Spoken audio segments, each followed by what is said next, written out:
Welcome to The Deep Dive. We're the show that digs into fascinating sources, research, and, well, our own notes, really, to give you that core knowledge you need. And today, we're tackling something huge, a concept that's, fascinated people forever. Philosophy, spirituality, maybe even just the edges of what we can actually understand. You know how we are as humans, right? Yeah. This drive to get everything, to understand it, categorize it, put a label on it. We build these mental boxes for everything, don't we? To make sense of it all. Maybe even feel like we're a bit in control. But what happens when you hit something? Well, something so big, so vast, that it just doesn't fit. It seems to, defy how we usually know things. How do you even start to approach that? Especially the biggest concepts, the ones that feel like they're beyond definition.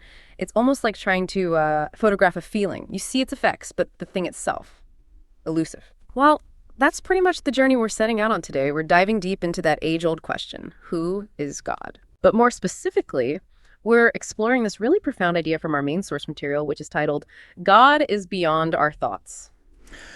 Our mission today isn't really to try and define God in some finite way, because as we'll see, that's exactly what the source advises against. Instead, our goal is to navigate these deep insights, to really get a handle on the boundaries of our own perception, the limits of how we think. And by doing that, hopefully come to appreciate the just, expansive nature of the divine as it's described so carefully in these sources. We'll unpack what that means. Not just for theology, but for faith, our daily lives, even how we approach knowing things in general. This isn't just abstract stuff. It feels like it's about pushing the limits of human thought itself. It's fascinating, isn't it? The very first thing the source does. It doesn't jump in telling us what God is. Instead, it starts by clarifying what God is not. It's like building a fence first, defining the space by what's outside it, which immediately makes you ask, why start there? Why begin with negation? Why is it more helpful sometimes to define something by what it isn't? And the source gives a fundamental reason. Any God that you can fully explain, fully contain, wrap your thoughts completely around, well, that's not truly God. It forces a shift right from the start. It makes us maybe let go of some baggage, some preconceived ideas. Okay. So defined by what he isn't. But doesn't that risk, just creating a kind of negative image, like defining him by the shadow our own limits cast? How do we make sure that process of negation doesn't just end up in an abstract void? How does it actually open us up to something more real, more profound? It feels like unlearning first. That's a really sharp point, and it gets right to the challenge, doesn't it? The source isn't aiming for emptiness, though. It's more like a purification. The core idea is exactly that. The God that can be fully explained within human thoughts is not truly God. Full stop. So any attempt we make to box God into our mental categories or compare it to material stuff or even human qualities, it just inherently shrinks him down. When we project our limited view onto the divine, we basically make divinity small enough for us to handle, which paradoxically diminishes it. The source is saying, look, if your mind can completely grasp it, if it fits neatly, then by definition, it can't be the boundless, infinite creator. It's like that analogy trying to hold the entire ocean in a teacup. The very act of trying to contain it changes its nature, reduces its essence. Wow, yeah, that really lands. It's not just about what God isn't, but what we mistakenly plaster onto him from our limited view. That demands a kind of intellectual humility, doesn't it? Like being told your whole understanding of physics was slightly off and you have to rethink everything. What do you think is the biggest hurdle for people trying to really internalize this, to move past just nodding along intellectually? I think it's our deep, deep tendency to anthropomorphize. It's just so natural for us. We try to make the unfamiliar familiar, the huge comprehensible, by relating it back to ourselves, to our experience. We subconsciously slap human traits or even shapes onto things that aren't human, especially divine concepts.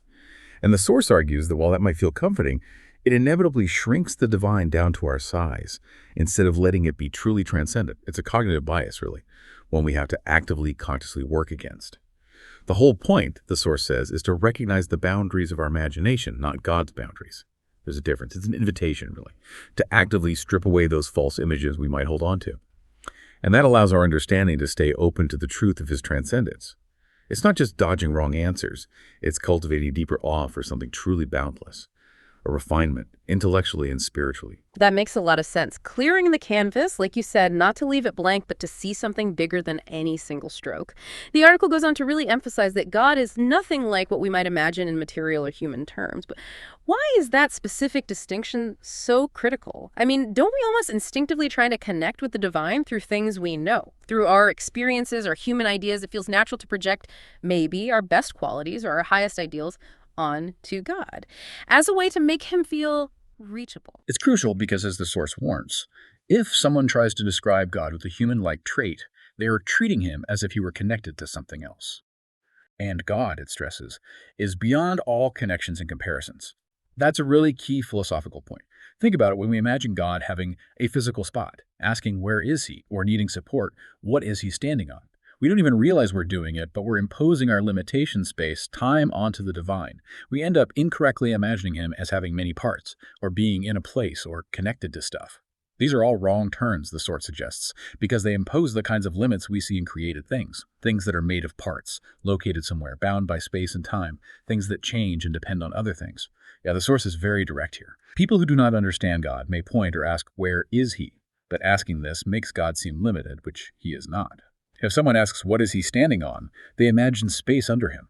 This whole way of thinking, it argues, just traps the divine in our finite material world concepts. God, as the Source points out, is not in a place like we are. He is beyond space and time.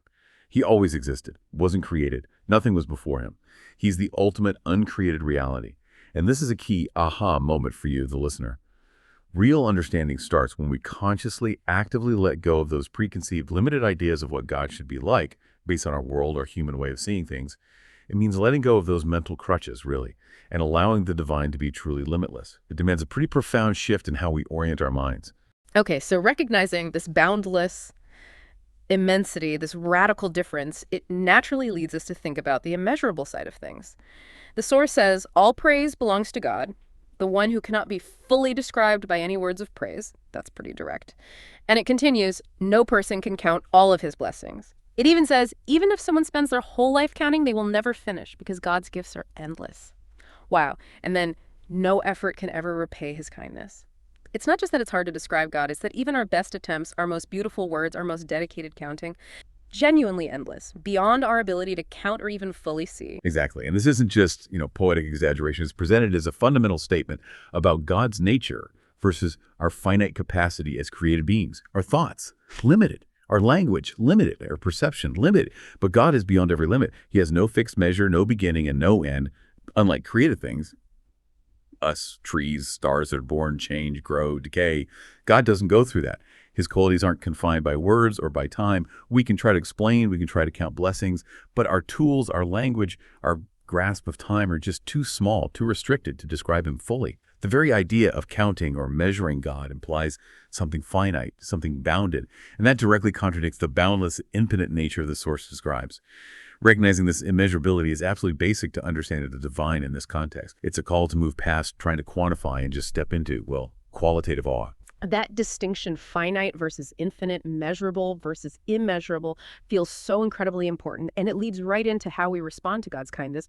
The Source is explicit. No matter how much we try, we can never repay God's kindness. It emphasizes that every effort we make is still too small compared to what he has given us. That really makes me think of those moments, when someone does something for you that's just so deeply kind, so generous or merciful, so unexpected, that you just no gift, no words, no gesture, however sincere, could ever truly pay them back. It's that feeling of immense unpayable debt, but it's not heavy. It's overwhelming in a good way, almost sacred. It shifts the whole dynamic from just like tit for tat. Precisely. And the Source captures this beautifully with references that cross cultures. It brings in Shakespeare, right? That famous line, the quality of mercy is not strained, it falleth as the gentle rain from heaven. It paints divine mercy as free and endless, just like rain that never asks for payment. And the Source states it flat out. We cannot pay back his mercy because it is not something that can be measured or exchanged. It hammers home that his blessings are infinitely greater than anything we could possibly return. This idea really challenges our human default, doesn't it? Our tendency towards quid pro quo, expecting something back, feeling obligated to settle up. Divine mercy here is totally free, boundless, given without expecting anything back. It just flows, always. So, okay, if repayment isn't the way, if we can never really pay back that kind of mercy, what is the right human response? The Source gives a beautiful, kind of poignant answer from a poet. It's the plea. Thou hast given so much to me. Give one thing more, a grateful heart. So the real currency isn't paying back. It's just a sincere, open, grateful heart. It's about our whole posture, not just some action or exchange. Exactly right. And the Source pushes even deeper with incredible profundity. It notes that even our gratitude, no matter how heartfelt and sincere, it's still very small compared to his endless favors. Now, that's not meant to diminish our gratitude at all. It's just to emphasize the sheer mind-boggling scale of God's benevolence. Then it brings in Ralph Waldo Emerson to really underscore this. All I have seen teaches me to trust the Creator for all I have not seen.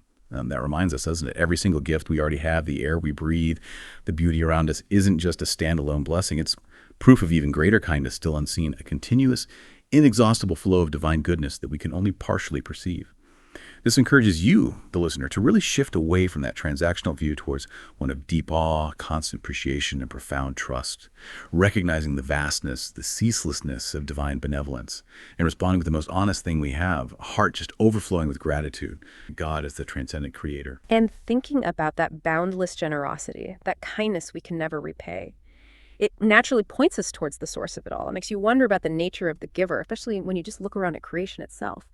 The source paints this incredible picture of God as a transcendent creator, doesn't it? It says, God created all beings with his power, moved the winds with his mercy, and made the mountains stand firm to keep the earth steady. It's not just that he created, it's how. With immense power, yes, but also infused with mercy, and with such deep wisdom that it leads to balance, to guidance, all through the world. It implies it wasn't chaotic or random or even like an experiment. It was orderly, purposeful, harmoniously designed from the get-go. Oh, absolutely. The source really leans into this. It states clearly that creation is balanced and guided by wisdom, not by chance. Which means everything that exists, from the biggest star way out there to the tiniest microbe right here, operates within this framework of design, purpose, perfect function. And what's even more striking, a key difference from how we create things, is the assertion that God created everything without needing to think, plan, or try first. Think about how we make things. There's effort, calculation, usually trial and error, a whole process. But here, the source says God made everything at the right time. He balanced things that are different from each other. He gave each creature its own nature and instincts, and those instincts fit them perfectly. That speaks to an inherent, almost spontaneous perfection in the act of creation itself. Everything just comes into being exactly as it should, without any hesitation or imperfection. It's a testament to absolute power and knowledge. It really is an incredible level of foresight and knowledge that just blows our human understanding of time and process out of the water. The source says, before creating them, he knew everything about every part of their being, not just a general idea, but intimate, absolute knowledge, every detail, every potential, every outcome. It says he understood their limits and ends, and he knew their inner and outer secrets. That's just staggering foresight, not just knowing what will happen, but knowing every tiny facet of every being before it even exists. Before a single atom forms, it implies this complete blueprint of reality that just exists eternally within the Creator. And that points directly to God's complete, total omniscience. It transcends any linear idea of time or discovery that we humans are stuck with. It reinforces that nothing in creation is an accident, or unforeseen, or developed piece by piece. Every single aspect, every creature, every event, every secret is known intimately by the Creator before it even manifests. Now, this foreknowledge isn't necessarily about strict determinism that cancels out free will or purpose. It's more about an all-encompassing awareness that exists before and completely independent of creation itself. It profoundly separates the Creator from anything created.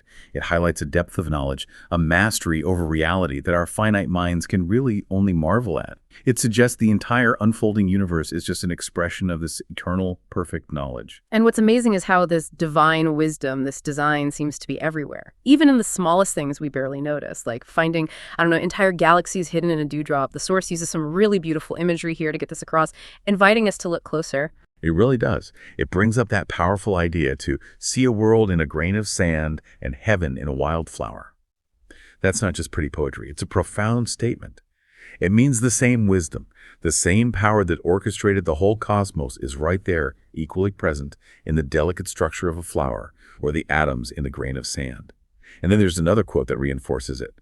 The creation of 1,000 forests is in one acorn, and even the smallest seed holds the power of 1,000 forests. These remind us, don't they, that even one tiny thing holds immense potential, incredible power, intricate design, all reflecting the Creator's wisdom, foresight, and his capacity to pack such grandeur into the seemingly small. It really invites you, the listener, to cultivate a sharper eye, to look around with a kind of heightened awareness and find God's presence, his signs, his design in the everyday stuff we usually just glance past. It suggests that a deeper understanding, a constant source of wonder, is right there for us if we just observe more closely, maybe with a more open heart. Okay, so we have this incredible, transcendent, all-knowing creator beyond our thoughts, yet his wisdom is in every grain of sand. So what's the path? How do we actually get to know him? The source seems to lay out a pretty clear progression. It says the first step of faith is to know the creator. Makes sense. Then the perfection of this knowledge is to accept that he truly exists, moving from awareness to acceptance. And finally, the perfection of belief is to affirm that he is one. So it's this clear path: awareness, then acceptance, then affirming this absolute oneness, like building blocks, right? Each one necessary for the next, but also purifying and deepening the understanding from the one before. The start of worship and serving God is knowing him, and true knowledge begins by understanding that God is one. And this unity, this oneness, it's crucial to understand is not just numerical, not just one God versus many gods. It's a profound qualitative unity, meaning God is utterly unique in his very essence. No peers, no parts, no partners, not even anything conceptually equal in divinity. Grasping that qualitative unity is key to understanding God's completely unique and incomparable nature. It's not just counting. It's about understanding his singular, indivisible, totally distinct reality. Nothing else like it in all of creation. This idea pushes back hard against any tendency we might have to anthropomorphize, forcing us to strip away any idea of God being made of parts like we are, or needing help like created things do. That really clarifies the depth of oneness. Wow, not just math, but about the very nature of being. And the source takes this purification process even further. It says, the perfection of affirming his oneness is to worship him with pure sincerity. And what does that mean? That means removing from him all human-like qualities, such as change, weakness, or limits. Which brings us right back full circle to that initial idea we talked about, that defining God often means defining what he is not. Continuously refining our understanding by seeing what doesn't apply to him. It's an active, ongoing process, isn't it? Purifying our view, stopping ourselves from accidentally shrinking the divine down to our own size. Exactly. The source says, the root of knowing God is unity, and this unity stays strong when we do not give God human-like traits. This is presented as a critical discipline, both philosophical and spiritual. By thinking and reflecting, it says, we understand that God is the creator, not the created. That's a fundamental non-negotiable line. It stops us from projecting our own limits, our needs, our flaws onto the divine. The source emphasizes God is unique, eternal, and has no equal. This qualitative unity implies God is completely separate from everything he created. Now, that separation isn't about physical distance. It's not like he's far away in space. It's about a fundamental difference in qualities, in essence, in being. God is in a category all his own. He's a powerful creator, totally self-sufficient, free from any other creator because there are no others. He is truly beyond what our imagination can picture, beyond what our human experience can grasp, because our experience is always of the created. This continuous stripping away of human-like traits isn't limiting God. It's actually expanding our understanding of him, letting us approach his true, boundless nature more accurately. And it seems like creation itself gives us compelling evidence for this unity. The source points out, by observing the differences and opposites in creation, we see that nothing can oppose him. And that's interesting.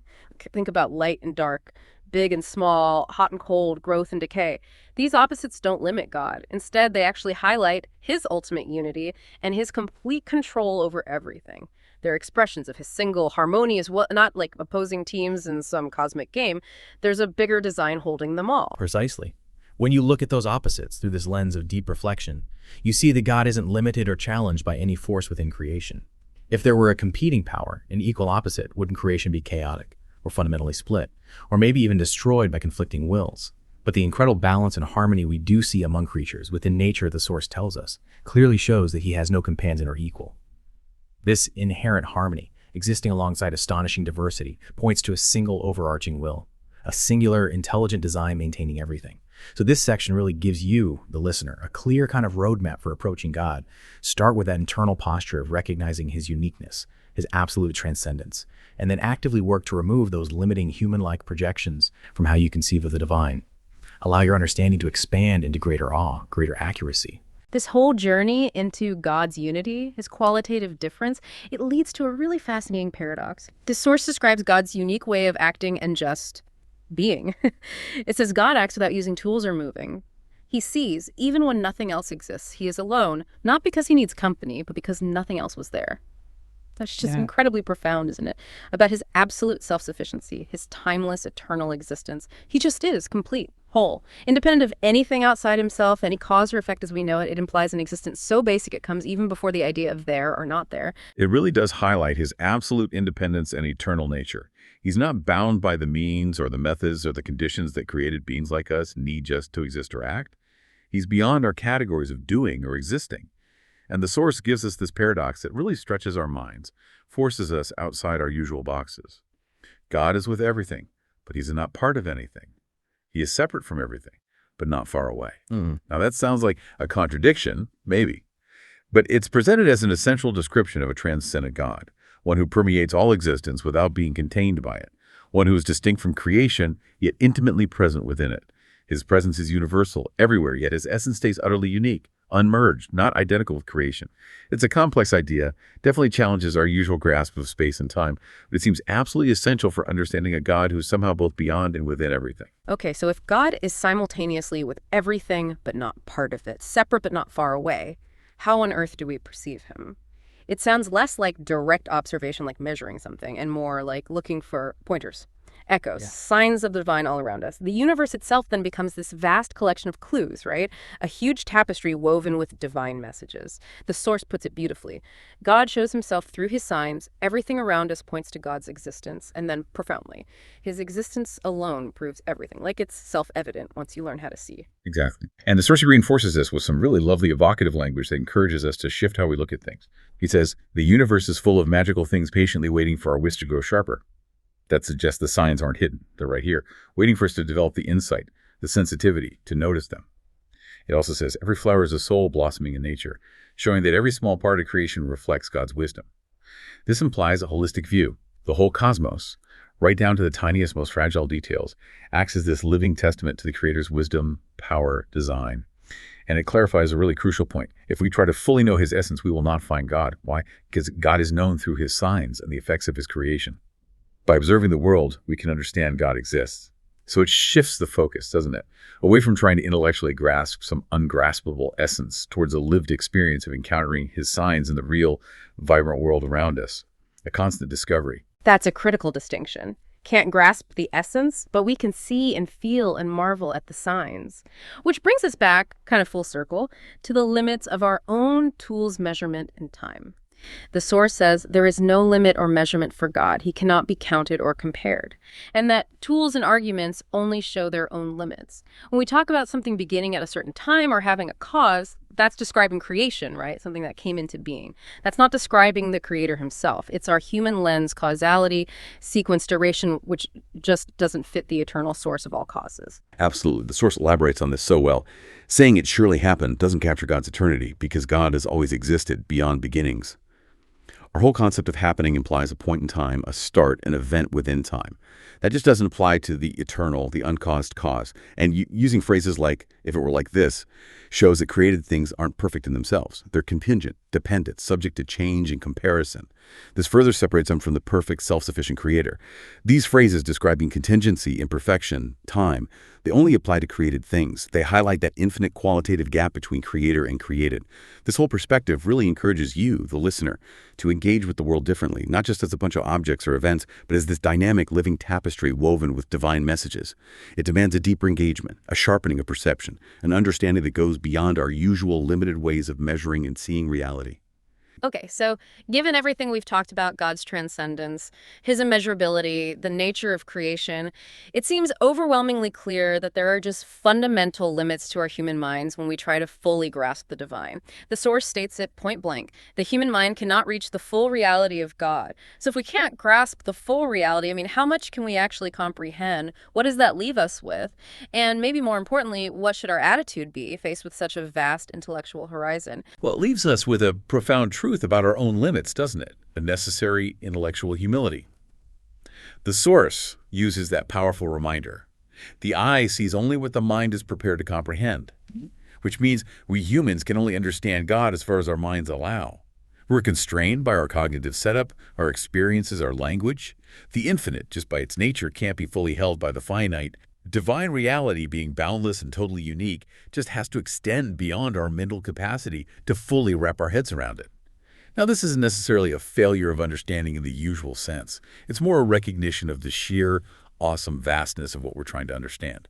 It suggests that pursuing knowledge about God is maybe less about complete capture and more about continuously expanding our own mental and spiritual capacity towards it. That's a very humbling thought. Very humbling. It makes me wonder about imagination, though. It's interesting, the source also says, greatness lies not in what we have, but in what we can imagine.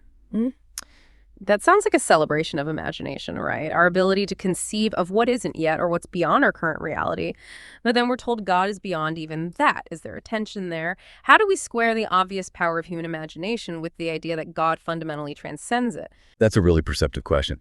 It points to a crucial, maybe delicate distinction. I don't think it's a tension so much as a careful clarification. The quote, greatness lies in what we can imagine really highlights human potential, our capacity for innovation, aspiration, creativity, seeing possibilities. And you could argue that this very capacity, our ability to even conceive of the vast or the seemingly impossible, might itself be seen as a reflection, like an echo of a higher, limitless creativity, God's creativity. So God's limitless creativity and power inspire our imagination. They allow us to stretch our own boundaries, to dream bigger. But God himself is not confined by our imagination. Our imagination is an amazing gift, a tool we have, but it's not the ultimate measure of God himself.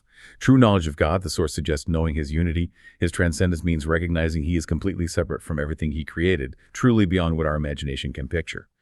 Our imagination can definitely inspire us to seek him, but it can never actually define or contain him. That's a fantastic clarification. It shifts imagination from being a potential trap where we might accidentally limit God into more of a stepping stone, a way to expand our own inner landscape, push our own conceptual limits. And this whole journey of understanding, it really demands that we're active participants, doesn't it? It's not passive. It's not just about soaking up information, but actively engaging, questioning, maybe even reevaluating our own deeply held mental models about reality. Exactly right. Understanding God in this deep, nuanced way the source presents involves an active, conscious confrontation with reality, yes, but also critically with the inherent limits of our own perception and our cognitive biases. It's not about avoiding those challenges. It's about embracing them.